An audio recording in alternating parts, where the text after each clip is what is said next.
As summer progresses, a number of small animals are to be found on flax leaves close by the house. As the flax flowers go to seed, the Pohutukawa flowers take over and push the nectar availability well into the new year.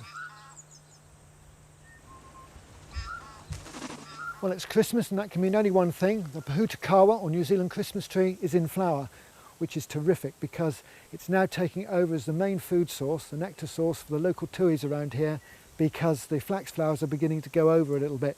Good because it gives us an extra 2 or 3 weeks in the season where we've got a food plant for them, because when the flax has gone over we don't have very much else. So these have been planted all around the house and the birds are visiting very regularly, but unfortunately we're just out of an area where they occur naturally. They don't like the frost when they're very small. Once they've reached 1.5 meters or so in height, they're absolutely fine. And these flowers, this one in particular, getting quite big now, they're going to produce a lot of nectar for the birds around here for many years to come. When we arrived, the honey eaters, tui and bellbird, had nectar for a few weeks of the year. Now the garden planting has extended this to around 5 months. Tui and bellbird feed their young mostly on invertebrates, but it is nectar from the garden that is powering the adult birds. Flowers in the garden also provide for insects, but it is more exciting to see natives like this Metrosideros, a close relative of Pohutukawa, providing for insects in the bush. Bright showy Pohutukawa are a great addition to the garden. Northern rata is a close relative, and we should have that in our bush, but possum have in the past eaten it out. It will recover. In the meantime we have Pohutukawa. But this plant's frost intolerance means that we must travel to the coast to see it en masse.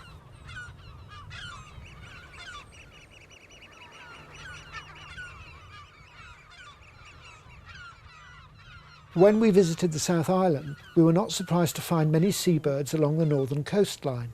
But Pohutukawa was a surprise. It has been naturalised there and occurs along with northern rata. Most commonly it is found coastally, north of latitude 38 degrees, which makes it a species more generally found on the north half of the North Island. Unfortunately, 95% of Pohutukawa forest has been destroyed.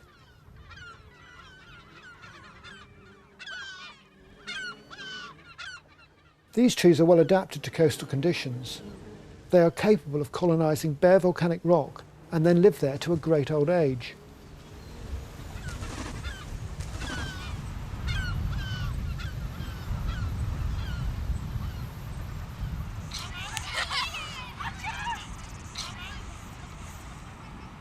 Northeast of where we live, on the Coromandel Peninsula, Pohutukawa is most commonly found along the rugged coastline. Sadly, the trees do not extend very far inland. So much has been lost to agriculture. It is no wonder that offshore islands with adequate pest control have become reservoirs for native wildlife. Coastal waters, however, show considerable diversity.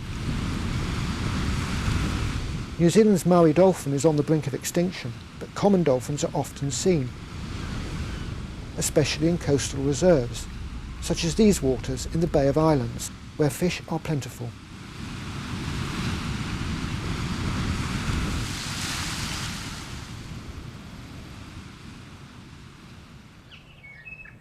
Back in the garden, New Zealand's largest grass, Toi is looking impressive.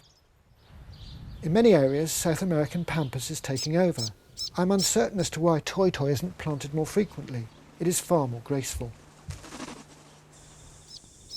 This is our 8th year on the mountain, and as summer progresses, the 50 lacebarks planted along the drive are in full flower. They were donated by a friend and sourced locally as small plants. Early on, they were barked by hares, but now established, they are left alone. The young trees now flower extravagantly, and in late summer they are busy with bees, butterflies and a variety of insects. Alongside the native common blues feed monarchs, introduced from North America. Few will complain about their presence. As summer progresses, European wasps become more frequent, plundering nectar often from Pohutukawa and rata flowers.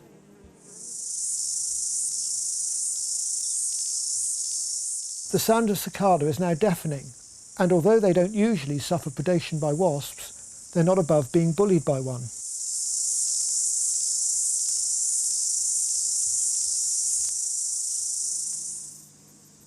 I was stung 5 times whilst photographing these Asian paper wasps. They're amongst my least favoured invaders.